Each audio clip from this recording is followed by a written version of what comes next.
Sentado a dar una conferencia en el MIT de Boston, Winston Churchill escuchó atentamente respecto de la posibilidad de que la ciencia moderna pudiese incrementar su capacidad de control sobre todos los ámbitos de la vida del ser humano, incluyendo sus pensamientos. Cuando se le preguntó su opinión sobre el tema, este se limitó a responder: «Estaré muy contento de que mi tarea en el mundo haya terminado antes de que eso ocurra».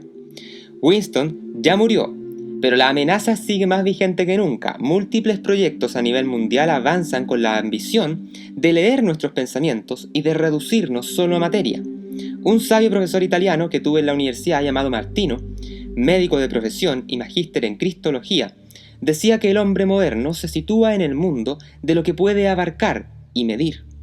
Esta limitación correcta y necesaria en el ámbito científico de las ciencias naturales, cuando es considerada como la forma absoluta e ineludible del pensar humano, amputa la razón, porque ignora que las nociones de realidad, de verdad y de conocimiento exceden los límites puestos por la visión científica. Explicaba que con el iluminismo apareció en el mundo la tesis de que el conocer pleno y demostrable solo está en las ficciones matemáticas y en el conocimiento de la propia obra humana.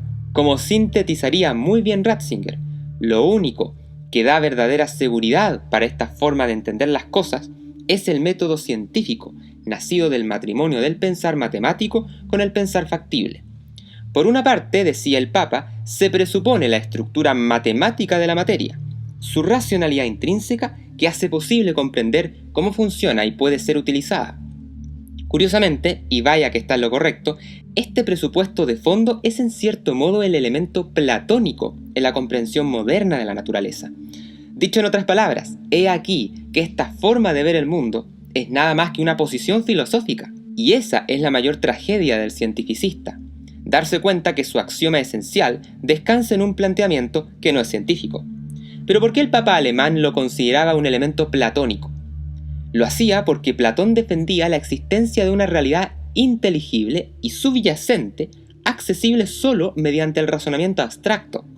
En ese sentido, la ciencia moderna, aunque busca alejarse de la especulación filosófica, en realidad adopta una postura filosófica al suponer que el mundo natural está ordenado de manera que podemos descifrarlo mediante el pensamiento matemático. Por lo tanto, lo que parece ser una verdad científica pura está en última instancia enraizado en la filosofía de la naturaleza. El drama aquí es que dicho planteamiento no es demostrable por el método científico mismo, sino que se trata de una condición de posibilidad para su existencia. Esta es la afirmación de oro de la filosofía de la ciencia contemporánea. A partir de esta idea combinada con los sendos avances que nos pueden ofrecer las nuevas tecnologías que van saliendo, aparece de esa fusión el llamado universalismo científico, a partir del cual se le rinde culto y pleitesía al conocimiento científico de modo tal que obtiene un estatuto de superioridad respecto a cualquier otro tipo de conocimiento. Y el motivo para pretender una autoridad de este tipo residiría en el hecho de que los juicios científico-tecnológicos tienen la pretensión de ser neutrales, precisamente por ser científicos. No implicarían ni la libertad del individuo ni de la comunidad y estarían desligados de cualquier antropología o ética concretas, basándose en el rigor formal de la dimensión matemática de las ciencias, que aseguraría en ese sentido universalidad y por lo tanto eficacia para todos los hombres más allá de cualquier parámetro o instancia individual, como la cultura y la religión. En la era contemporánea, advertía Ratzinger, las ciencias naturales y la religión se vuelven dos esferas completamente distintas. La ciencia buscaría saber lo que es verdadero o falso, mientras que la religión se ocuparía del bien y del mal, de lo que tiene valor y carece de él. Los dos ámbitos se orientarían entonces por separado hacia una faceta objetiva y subjetiva del mundo. Pero el propio Heisenberg se rebelaba contra esto. Debo confesar que no me siento a gusto con esta separación. Dudo que las sociedades humanas puedan vivir a la larga con esta estricta escisión entre el saber y el creer. Esta es la llamada esquizofrenia de la modernidad, que causa una patología de la religión, porque se reduce a algo irracional, mágico o puramente sentimental, o bien se reduce a mera ética o praxis política. Yerran aquellos que tildan a la religión con esos adjetivos, porque si el hombre ya no puede preguntar racionalmente acerca de las cosas esenciales de su vida, advierte Ratzinger, acerca de su dónde y a dónde, acerca de lo que se debe hacer y lo que puede hacer, acerca de la vida y la muerte, y tiene que dejar esos problemas decisivos a merced de un sentimiento separado de la razón, entonces el hombre no está exaltando la razón. No entres dócilmente en esa noche buena, aconsejaba el poeta Dylan Thomas, que para abordar las preguntas más profundas de la existencia es necesario el mayor de los corajes intelectuales. En este nuevo curso del proyecto Patagonia Free World nos sumergiremos por la historia y la filosofía de la física y la astronomía del siglo XX, para tratar de comprender la trascendental crisis que sufrieron las ciencias exactas en un periodo aterrador, pero a la vez sublime, de la evolución humana, desde la relatividad de Einstein pasando por el mundo atómico cuántico hasta los grandes eventos cosmológicos como la teoría del Big Bang y la expansión acelerada del universo, ya disponible para ser adquirido desde todas partes del mundo. Te invitamos a que te unas como miembro de nuestro canal de YouTube y así obtener las siguientes ventajas exclusivas. 1. Acceso a todas las clases del curso Astronomía en J.R.R. Tolkien. 2. Acceso a PFW Premium en nuestra página web, en donde encontrarán clases magistrales, análisis de libros y todos los apéndices de nuestros cursos virtuales. Se trata de nuestra biblioteca digital secreta, un espacio creado para nuestros usuarios de cursos virtuales en Udemy, que ahora se extiende como beneficio a los miembros del canal. También obtendrás acceso anticipado a las columnas de opinión, capítulos de Books and Films y de Reivindicando la Historia. Los esperamos. PFW nos une la ciencia, nos apasiona el conocimiento. Si bien es cierto que el corazón de la física y la astronomía modernas está compuesto por las matemáticas, existen aristas de no menor importancia que nacen a partir de sus descubrimientos o bien consisten en planteamientos previos a conocerlos. Se trata de las implicancias humanistas. En efecto, se cuenta que maestros de la literatura universal como Edgar Allan Poe o Jorge Luis Borges habrían teorizado cuestiones de grueso calibre para las ciencias naturales modernas. De todos estos asuntos que van más allá de la ciencia propiamente dicha, trata Big Bang, creación e inmensidad, ya disponible para ser adquirido desde todas partes del mundo. Revisa los enlaces ubicados en la descripción de este video. Si a alguno de los miembros del canal le ha dado un vistazo al especial de clase que tenemos en la página web sobre el pensamiento de Werner Heisenberg, van a notar que cuando termina la Segunda Guerra Mundial, habiendo él colaborado con el régimen alemán, se va a encontrar en una posición pública súper incómoda, y en ciertos discursos parece de hecho alabar la ciencia como un gran lenguaje universal, como uno con el que todos los seres humanos podemos entendernos.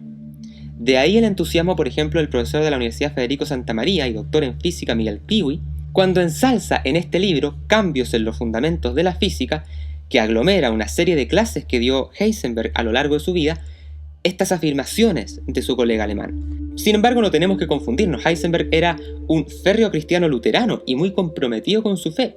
Puntos muy interesantes de su biografía que en recientes investigaciones de historiadores de la ciencia ha salido a flote y de los que me enteré de hecho preparando las clases este año para el curso sobre Historia y Filosofía de la Física Contemporánea. Esto significa que Heisenberg en ningún modo abrazó el cientificismo. Y eso explica también su constante rehúso a dejar la fe en un rincón de la habitación de los conocimientos.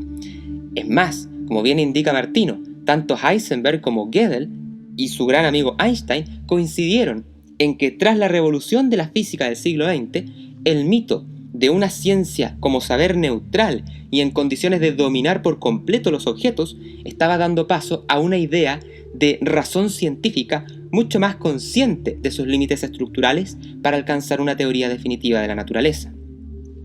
El propio Stephen Hawking, ateo recalcitrante como ya sabemos, tuvo que dar pie atrás a su anhelada teoría del todo, luego de profundizar en las implicancias del teorema de incompletitud de Gödel. Es más, la propia semántica del lenguaje científico no logra ser explicada exhaustivamente por el formalismo de las ciencias empíricas. Algo debe, por lo tanto, proceder del exterior del sistema mismo. Existe en este orden de cosas un metalenguaje, uno que nos permite afirmar la existencia de puertas que nos permiten acceder, nada menos que a la noción de Dios a través de la racionalidad científica. Así lo ha concluido y sistematizado Giuseppe Tanzelaniti, doctor en teología y licenciado en astronomía, especializado en estudios extragalácticos y sobre la relación entre ciencia, filosofía y religión. La primera puerta es la que se abre cuando se reflexiona sobre el lenguaje formal y sobre su incapacidad de agotar toda la riqueza de lo real, especialmente si se trata, como es el caso de las ciencias, de un lenguaje lógico formal. La segunda puerta se encuentra reflexionando sobre la necesidad de dar un fundamento al ser, limitado y contingente, de las cosas. La tercera puerta puede abrirse cuando nos interrogamos sobre la razón última de la racionalidad, del orden y de la inteligibilidad del cosmos.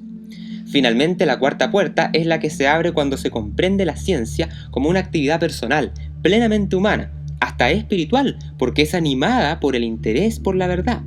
El científico sabe que esas puertas existen. Pasar por ellas no depende del método científico, sino que de las consecuencias de su personal visión del mundo. El hombre quiere conocer la verdad, dice Ratzinger. Quiere verdad. La sola ciencia conlleva tristeza, porque la verdad es más que mero saber. El conocimiento de la verdad tiene como finalidad el conocimiento del bien. Así las cosas, la investigación científica y la demanda de sentido brota de un único manantial. Ciencia y fe tienen una reciprocidad fecunda, una exigencia complementaria de la inteligencia de lo real, porque el mismo impulso a la investigación científica brota de la nostalgia de Dios que habita en el corazón humano, porque en el fondo el hombre de ciencia anhela alcanzar, incluso de forma inconsciente, aquella verdad que puede dar sentido a la vida. El profesor Martino invita a no dejarse encerrar dentro de las cuatro paredes de la duda y el escepticismo.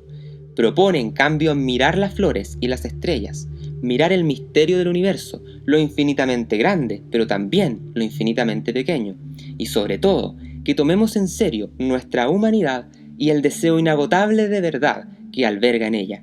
Suele decir que Dios no se impone, sino que se propone.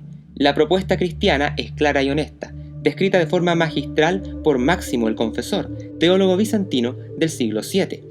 Cristo es el gran misterio escondido, decía él, la razón última y feliz, para la cual todo ha sido creado, la plenitud en la cual todas las criaturas realizan su propio retorno a Dios.